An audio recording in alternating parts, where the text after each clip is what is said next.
All right, so today we're going to be taking a deep dive into housing options for older adults in Canada. And I gotta say, the information we've got from the National Initiative for the Care of the Elderly is pretty fascinating. It's really got me thinking about this in new ways. It's not just about picking a place right, it's a whole world of choices that can really impact how you live as you age. Absolutely. Yeah. It really is about understanding the nuances of each option, weighing the pros and cons, and figuring out what aligns best with your needs and aspirations at this point in your life. Yeah, and it's interesting because I've seen statistics that show over 80% of older adults in Canada actually prefer to age in place. Mm. But aging in place doesn't just mean staying in your current home, does it? Not at all. It's much more than that. Ah. It's really about creating an environment where you can thrive as you age. It's about having the support systems you need, maybe making some modifications to your home for accessibility, and being connected to the resources and the services in your community that can help you maintain independence. So it's proactive, not reactive. You're not just waiting for things to get difficult, but you're anticipating potential needs and setting yourself up for success. Exactly. Planning ahead, even if you're in great health right now, is key. Thinking about things like, would installing a walk-in shower make things easier down the line? Are there local organizations that offer transportation or social activities that you could tap into? These are the sorts of questions that are crucial to consider. Now, what about those who, for various reasons, may not be able to or even want to remain in their current home? What other options are out there? Well, for those looking for a change or maybe needing more support than their current setup allows, there are a whole range of independent living options. Senior apartments, for instance, are very popular. They're specifically designed for older adults who value independent living but appreciate the convenience of amenities like on-site laundry organized activities, that kind of thing, and that community feel. We've also seen co-housing gaining traction. How does that work in this context? Co-housing is a really interesting model. It could involve sharing a home with a family member, or even someone you meet through a co-housing network. The beauty of it is the built-in support system, the companionship, and often the shared financial responsibility, which can ease the burden for everyone. It sounds like a great fit for those who value community and social connections. Are there other, maybe less traditional models that offer that same sense of community? There are some unique options that might surprise people. For example, naturally occurring retirement communities, or NORCs as they're called. They're not purpose-built senior communities, but neighborhoods that have naturally evolved over time as residents have aged in place. Oh, so it's like a community that organically becomes geared towards the needs of its older residents. That must be wonderful to age in place, surrounded by familiar faces and established social networks. That's the real strength of NORCs. You have that existing social fabric, often with local businesses adapting to serve an older population.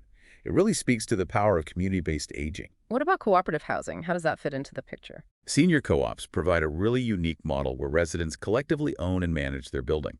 It's a great option for those who want more control over their living environment and prioritize that strong sense of community ownership.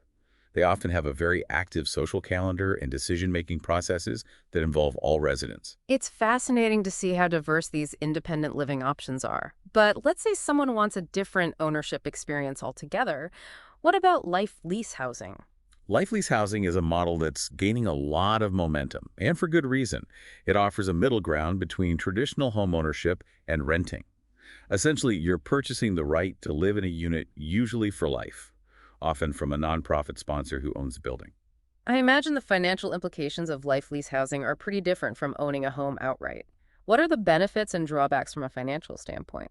That's a really important consideration. One of the major benefits is the lower upfront cost compared to buying a home. You're not taking on a mortgage, but paying for the right to occupy the unit. This can be very appealing for people seeking a sense of ownership without the burden of a large down payment.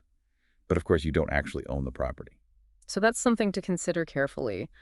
What about resale value? Resale can be a bit less predictable than with traditional homes. It really depends on things like the terms of the lease market conditions and the policies of the sponsoring organization. This is already incredibly insightful. I think it highlights how important it is to really understand the details of each housing model before making any decisions. We've covered a lot of ground with independent living options, but I know there's a whole spectrum of care available, especially in retirement homes. Let's shift our focus to that now. Absolutely. Retirement homes open up a whole new world of possibilities when it comes to levels of care and support. And as we explore these options, you'll see that it's all about finding the right fit for each individual's unique needs and preferences. Retirement homes really offer a spectrum of care. You can find everything from independent living to assisted living and memory care, often all within the same community. So this means you can transition to a different level of care as your needs change without having to uproot your whole life. Oh, wow. So that flexibility must be a huge relief for both the residents and their families. What exactly does independent living in a retirement home look like compared to, say, the senior apartments we talked about earlier? Well, it's similar in that you typically have your own private suite with a kitchenette and bathroom. Yeah. So you still have that privacy and personal space. But the key difference really lies in the additional amenities and services that retirement homes offer. Things like meal plans, social activities, housekeeping, and laundry services are often included. So it's kind of like a step up in terms of convenience and support, allowing residents to focus more on enjoying their time and less on those day-to-day tasks. Exactly. It really frees up a lot of time and energy Mm. for social engagement hobbies, Well, pursuing interests they may not have had time for before. And then you have independent supportive living, which goes even a step further. oh, how so? What makes independent supportive living different? Independent supportive living is really tailored for individuals who value their independence, Hmm. but could benefit from a little bit more help with daily tasks. Things like assistance with bathing dressing or medication management. It's about providing that extra layer of support while still preserving that sense of autonomy. I see. So it's kind of a nice balance for someone who's not quite ready for assisted living, but still needs a little extra support to manage their daily life. Yeah. Speaking of assisted living, that's where we see a more significant shift towards hands-on care, right? Exactly. Assisted living is designed for individuals who require more comprehensive support with activities of daily living. This could include things like help with meals, bathing, dressing, getting around. There's usually staff available 24/7 to provide this assistance. Okay, so the level of care is much more intensive at that point. It's tailored for those who really need regular assistance throughout the day. Right. And often, assisted living communities will also have access to on-site medical professionals like doctors and nurses, so they can provide more immediate medical attention when needed, which is a crucial difference from those independent living options. Now, memory care is another level of care that we haven't talked about yet. This is specifically for individuals with dementia, is that right? Yes, that's correct. Memory care units are specialized environments within a retirement home that are specifically designed to support the unique needs of those with Alzheimer's disease or other forms of dementia. So what makes these memory care units different from the other levels of care? Well, they're very thoughtfully designed with safety and security as top priorities. For instance, they often have secured exits to prevent wandering and layouts that minimize confusion and disorientation. Oh, that makes sense. And I imagine the staff must have specialized training as well to provide appropriate care for those with dementia. Absolutely. Wow. The staff working in memory care units receive training on how to handle the complex behavioral and emotional challenges that often come along with dementia. They really focus on providing that personalized care that emphasizes cognitive stimulation, emotional support, and maintaining a sense of dignity and purpose for each resident. That's wonderful to hear. It's reassuring to know that such specialized care is available within the retirement home setting.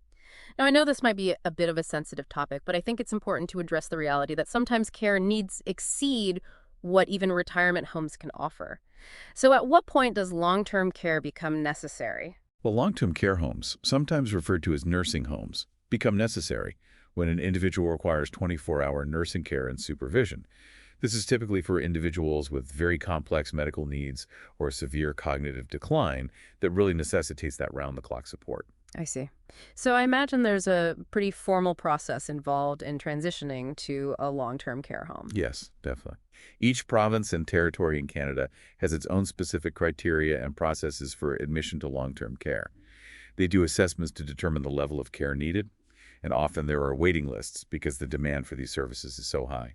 And we should also note that there are both public and private long-term care homes available. Yes, that's an important distinction. Public homes are government-funded and operate under much stricter regulations in terms of staffing and care standards, while private homes are operated by for-profit companies, so they might have different fee structures and potentially varying levels of care.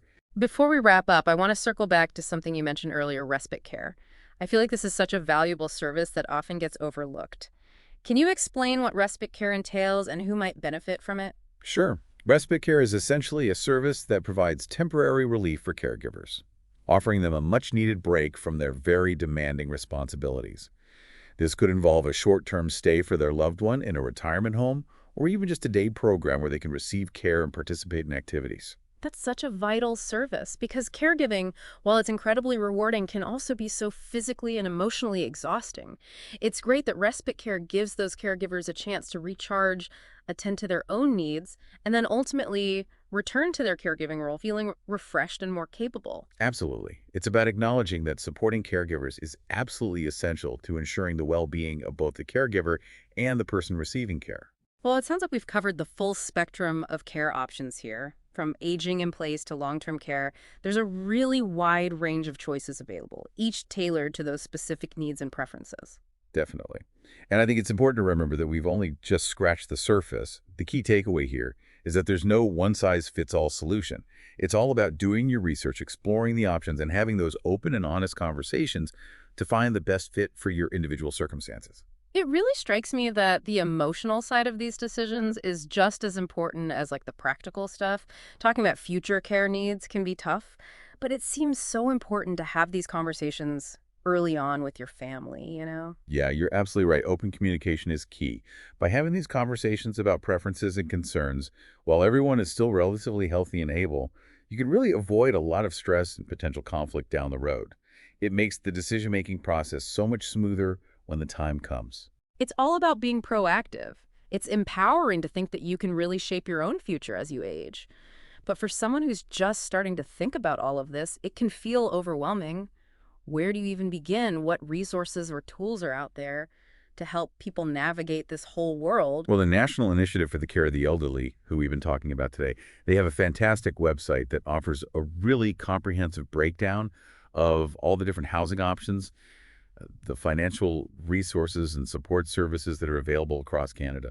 I see. And I imagine that provincial and territorial governments also provide information and resources as well. Oh, absolutely. Most provinces and territories have their own dedicated websites or departments that are focused on seniors issues, including housing. So you can usually find details about local programs, wait lists for long-term care, and any financial assistance options that might be available in your specific region. So there's a lot of information out there. It's reassuring to know that there's help available.